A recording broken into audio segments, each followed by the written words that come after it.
नमस्ते बच्चों। Hello friends. आज की क्लास में हम लोग हिंदी की बुक पढ़ेंगे। हम लोग हिंदी पढ़ना सीखेंगे। Hindi reading practice. चैप्टर का नेम क्या है? अप्पू हाथी। आप भी मेरे साथ में पढ़िएगा बच्चों। अप्पू हाथी। एक था हाथी का बच्चा, उसका नाम था अप्पू। वह बहुत ही नटखट था। एक दिन वह माँ को बिना बताए घर से निकल पड़ा। कूदता फांदता वह घने जंगल की ओर बढ़ता गया।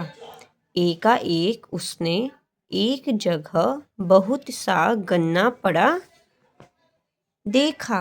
उसके मुंह में पानी भर आया। वह गन्ना खाने के लिए आगे बढ़ा। गन्ना खाने के लालच में उसने यह ध्यान ही नहीं दिया कि वह किसी बड़े से पिंजरे में जा रहा है। जैसे ही वह पिंजरे में घुसा, वह पिंजरा बंद हो गया। पिंजरा किसी सर्कस वाले का था। किसका पिंजरा था बच्चों? सर्कस वाले का। वह अप्पू हाथी को पिंजरे में फंसा देखकर खुश हो गया। पिंजरे में ताला लगाकर अपनी बंदूक हाथ में लिए लिए वह वहीं पर एक पेड़ के नीचे लेट गया। लेटते ही उसे नींद आ गई। इधर माँ अप्पू को खोजने निकली। खोजते खोजते वह अप्पू के पास पहुंची तो अप्पू को पिंजरे में बंद पाया। माँ ने ताला तोड़ने की बहुत कोशिश की, लेकिन तोड़ नहीं पाई। वह उदास होकर बैठ गई। इतने में नन्हू चूहा आया। उसने हाथी माँ को उदास बैठे देखकर उससे पूछा, बहन, तुम उदास क्यों बैठी हो? क्या मैं तुम्हारे किसी काम आ सकता हूँ? हाथी माँ ने कहा, नन्हू भाई, तुम तो बहुत छोटे हो। तुम कैसे मेरी मदद कर सकते हो?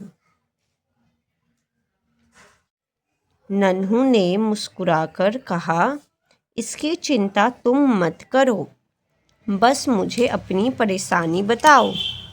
हाथी माँ की आंखों में आंसू भर आए। वह दुखी होकर बोली, क्या बताऊं भैया, मेरा बेटा अप्पू इस पिंजरे में बंद हो गया है। ताला लगाकर वह आदमी उस पेड़ के नीचे सो रहा है। जागती ही वह मेरे बेटे को मुझसे दूर किसी सर्कस में ले जाएगा।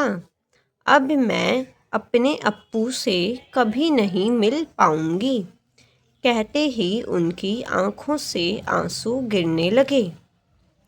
नन्हू ने कहा, बस इतनी सी बात है, मैं अभी चाबी लेकर आता हूँ। वह धीरे धीरे आगे बढ़ा और पेड़ के नीचे सोए हुए आदमी की जेब में घुस गया। जेब से उसने चाबी मुंह में पकड़ी और बाहर निकल आया। चाबी लाकर हाथी माँ को दे दी। वे ताला खोलने के बारे में सोचने लगी। उन्हें चिंता में देख कप्पू बंदर पेड़ से उतरा और हाथी माँ से चाबी लेकर ताला खोल दिया। ताला खुलते ही अप्पू तुरंत बाहर निकल आया। माँ और अप्पू दोनों की खुशी का ठिकाना न रहा। उन्होंने नन्हू चूहे और कप्पू बंदर को धन्यवाद कहा। हाथी माँ ने दोनों को अपनी पीठ पर बिठा लिया। चारों खुश होकर अपने घर की ओर चल दिए। देखिए बच्चों, अप्पू हाथी, माँ हाथी, कप्पू बंदर और नन्हू चूहा। हमें अपने मम्मी पापा की बात माननी चाहिए और कभी उन्हें बताए बिना कहीं नहीं जाना चाहिए। वीडियो अच्छी लगी हो तो लाइक करिएगा, चैनल को सब्सक्राइब करिएगा। Thank you for watching.